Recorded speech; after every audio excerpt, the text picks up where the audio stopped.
This is the Ilo Valley, a narrow green oasis that was the key to life for the Chiribaya.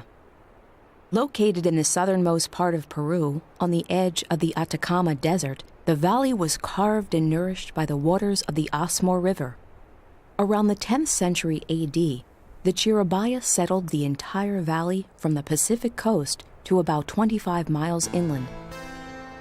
They lived there for more than 500 years, then disappeared. Today, scientists are discovering new evidence of the Chiribaya, a culture that had been virtually unknown even to the modern people of Peru. Archaeologists are finding clues to the past in the Chiribaya's graves. The arid climate and the dry desert sand naturally mummified the bodies of their dead. But not all of the bodies were human. In one grave, archaeologists found a sacrificed llama. Laid to rest in a place of honor, it represents one of the Chiribaya's most valuable resources. From another tomb, they recover the pipes of a flute, similar to instruments still used throughout the region. Another grave yields spectacular ceramic pots, heavily decorated with geometric shapes. These vessels were used to hold water and food. The Chiribaya believed they would need these household goods in the next life. Most tombs have at least one piece of fine pottery, suggesting there was a class of artisans who produced ceramics. Finally, the body of a Chiribaya individual is discovered, wrapped in a dusty red cloth. It seems the Chiribaya believed that preserving the body would allow the spirit to endure, so every effort was made to keep it intact for as long as possible.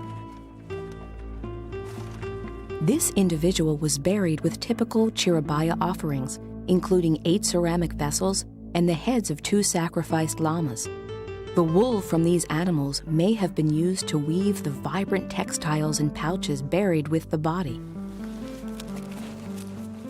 By carefully examining such mummies and their artifacts, archaeologists have been able to construct a picture of what Chiribaya life must have been like. During the time of the Chiribaya, somewhere between AD 900 and 1350, the Ilo Valley would have looked quite different. On the banks of the Asmor River, the richest soil was devoted to farming. The Chiribaya irrigated their land by diverting water to a series of terraces where they lived in houses of cane and mud. Here they also buried their loved ones in cemeteries close to their homes. Most of the Chiribaya dead were mummified naturally, without special treatment. But an X-ray has revealed that this body may have been specially prepared as a ritual for burial.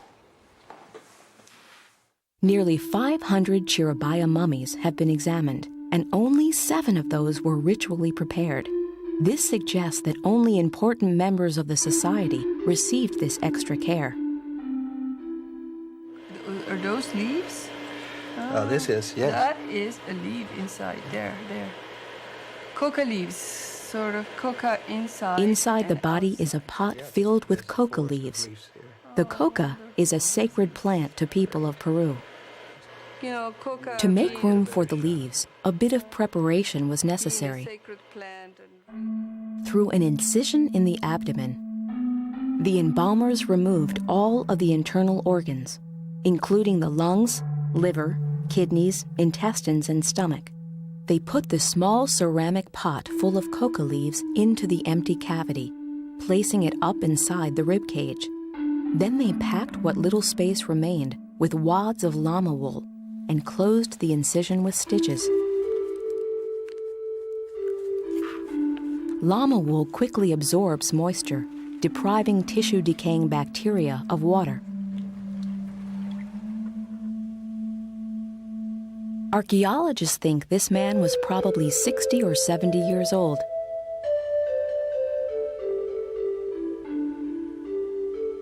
He must have been very important for his people to put so much effort and time into making sure he could still be part of their lives after he was gone.